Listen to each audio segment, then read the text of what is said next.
전국 고층 건물 공사 현장에서 일하는 타워크레인 노동자 2천여 명이 파업에 돌입했습니다. 안전 문제로 등록 말소된 크레인이 여전히 현장에 쓰이면서 사상 사고가 끊이지 않는다는 건데요.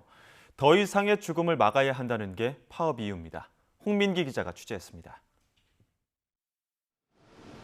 서울 도봉동의 병원 공사 현장입니다. 지난 3일 이곳에서 자재를 나르던 소형 타워 크레인의 줄이 끊어지면서 150kg에 달하는 철제 갈고리가 아래로 떨어졌습니다.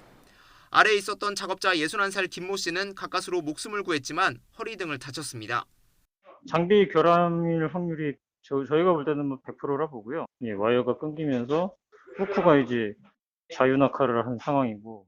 이 소형 타워 크레인은 안전상 중대한 결함이 발견돼 국토부가 지난 2월 10일 사용 금지한 기종이었습니다. 하지만 시공사는 갑자기 장비를 바꾸기는 어렵다며 공사 현장에 이 타워 크레인을 그대로 설치했고 석 달여 만에 사고가 난 겁니다. 바로 적용이 되지 않고 국토부에서 먼저 서울시로 가고 또 서울시에서 각 자치구를 뿌리거든요. 그래가지고 그 시간 차이가 있고 그래요. 이 크레인처럼 안전 기준을 맞추지 못해 건설기계 등록 말소 대상으로 분류된 소형 크레인은 전국에서 120대. 하지만 실제로 등록이 말소된 기계는 24대뿐 나머지는 여전히 공사 현장에서 가동되고 있습니다. 이미 설치된 걸 공사 중에 해체하기는 어렵다는 이유 때문입니다. 접촉은 좀 하고 있습니다. 저희 지자체가 등록해서 권한을 가지고 있기 때문에 그 지자체가 가지고 있는 권한으로 말소를 시키는 거기 때문에. 전국에서 소형 타워 크레인 관련 사고는 지난 6년 동안 50건 넘게 일어났고 숨진 노동자는 13명에 이릅니다. 타워 크레인 노조는 노동자들의 생명과 안전을 지켜달라며 무기한 파업에 돌입했습니다. 노조는 전국의 모든 타워 크레인의 안전성을 전수 검사해야 한다고 주장했습니다.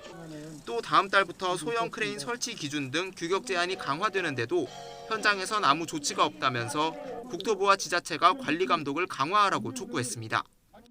근데 그 타워 크레인이 지금도 현장에서 가동되고 있는데 이쪽 거는 2월 달에 행정 조치한다고 발표하고 지금도 행정 조치한다고 말하고 있습니다.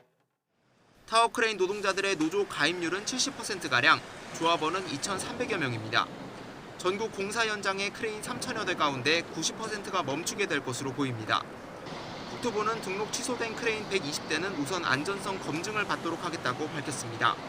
또 노조 요구 사항에 대해서는 노사정 협의 테이블을 만들겠다고 덧붙였습니다. YTN 홍민기입니다.